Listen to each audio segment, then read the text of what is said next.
the family of our late brother, Alex, and you guys,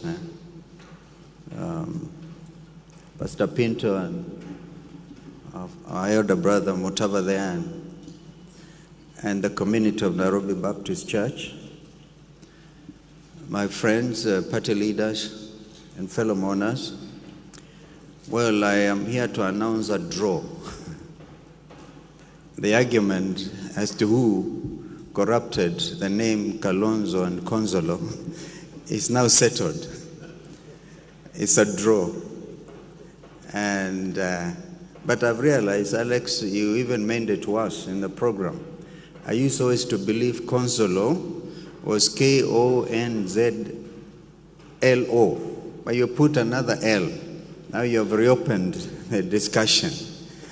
Be that as it may, we are here to honor a very distinguished, honorable Kenyan leader who has played his role on the national stage with such distinction.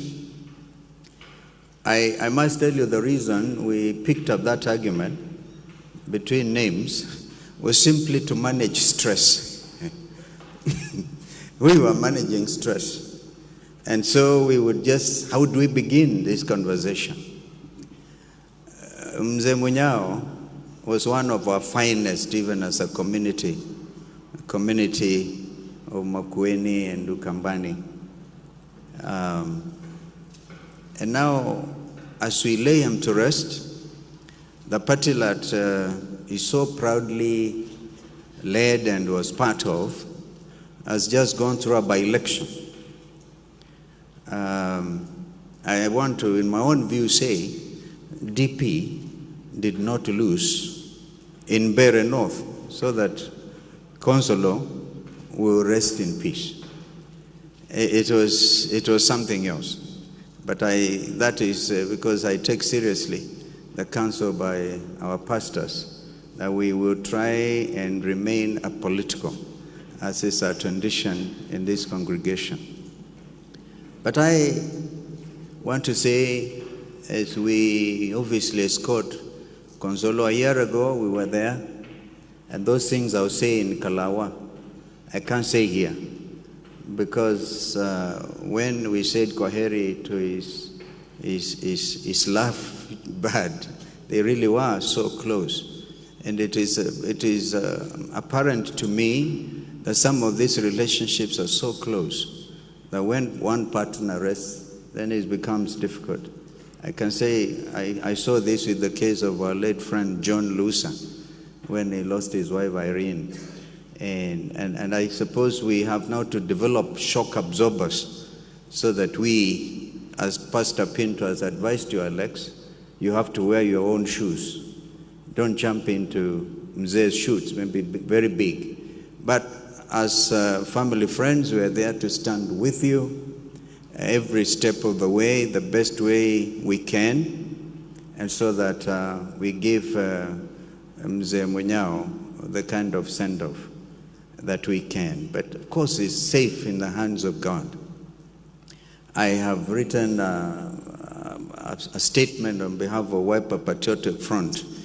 The reason, by the way, we used to manage this stress because Joseph was DP Ndamu.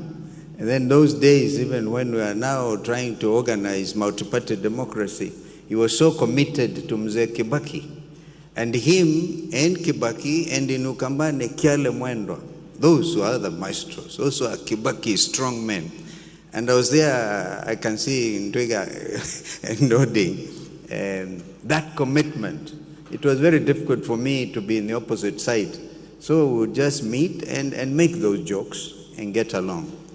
Later on, of course, I saw Konzolo's commitment to family and community. I know my sister, Mother Kasanga, will probably be here. I don't know whether she is. So when Senator Sylvia tells me she isn't, and of course I'm sure she will see her at home, the commitment, Konzollo and the late Justice Kasanga Molo, that I don't know, is because what is your your Kamba clan, Aombe. Yeah, Tui. I don't know whether there's a branch of Aombe, which Katuku, I think Katuku, Mheshimiwa Katuku, whether you are Mwombe, who believe there are more than the Kambas everywhere.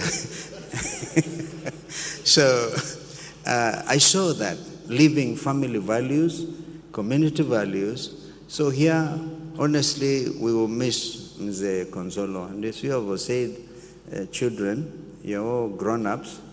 I saw the little ones, the granddaughters, mourning more than the children. You know, the grandchildren normally would jump on the graves, the grave of their grandfathers and grandmothers. But here, it's a man who held so closely to those family values that even the grandchildren find it difficult to let go. May his soul rest in everlasting peace. Amen.